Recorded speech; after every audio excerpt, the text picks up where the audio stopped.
superior de sistemes electrotècnics i automatitzats, és a dir, un cicle superior d'electricitat. I aquest cicle està enfocat a gent que vulgui tenir curiositat pel món de l'electricitat, vulgui fer projectes, fer direccions d'obra, que direccions d'obra vol dir anar a una obra i ser la persona encarregada dels electricistes de dir com s'ha d'interpretar un esquema o de realitzar-lo, de veure si estan ben fetes les instal·lacions. També el tema de projectes a una oficina tècnica, allà amb un enginyer, a un arquitecte, a una constructora, s'executa la part elèctrica i a vegades també la part tèrmica me refereix a les instal·lacions de clima, fontaneria. I bé, en aquest cicle veiem moltes instal·lacions, com poden ser instal·lacions domòtiques, que per aquí darrere en teniu, instal·lacions elèctriques, instal·lacions automàtiques, on es fan automatismes. Tenim de formació, a partir del curs que ve, hi haurà la part dual i la part presencial. Per tant, l'alumnat podrà triar entre fer una formació dual o una formació presencial. Presencial és la que tots coneixem,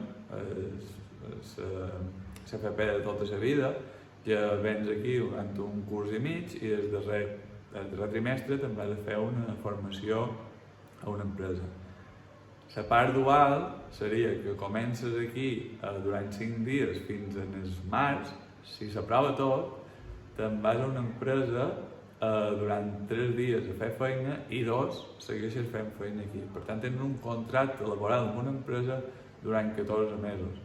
L'alumnat que arriba sol ser l'alumnat de grau mitjà, que ha trobat el seu camí, que li agrada l'electricitat i vol seguir, tant per fer el cicle superior i inclús llavors anar cap a fer una carrera, o fer el cicle superior perquè veu que la sortida li interessa i que pot arribar amunt dins una empresa.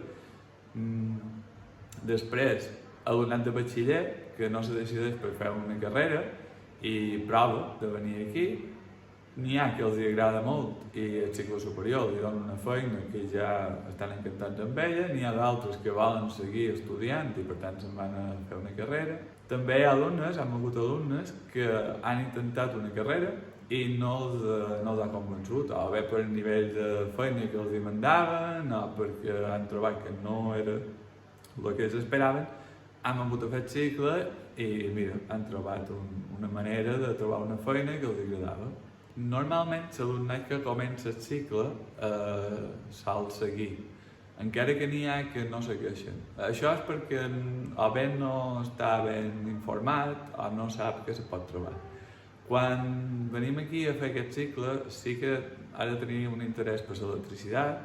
Aquest cicle està enfocat a l'alumnat que li agradi el món de l'electricitat, lògicament, però també s'ha de tenir en compte que a part de cablejar, posar cables, enxufes, interruptors, commutadors, fer tot tipus d'instal·lació elèctrica, domòtica, tenim un ventall molt ample. Per tant, també, com que està enfocat a fer feina a oficina, o la possibilitat de fer feina a oficina, s'empleen programes com poden ser AutoCAD, hi ha moltes eines d'ofimàtica, com els processadors de textos, de càlcul, eines d'ofimàtica que potser no s'han empleat abans i ara sí que se necessita per fer pressupost i altres coses. Si t'ha cridat una miqueta l'atenció el que m'estan comentant, sempre tens tota la informació a la pàgina web. També pots venir aquí, estàs ben convidat a fer una volta, te mostrarem les instal·lacions, en primera persona el que se fa, altres companys que trobaràs o els que ho estan fent t'ensenyaran, t'explicaran una miqueta tot. En nom de tot el Departament d'Electricitat, t'esperam.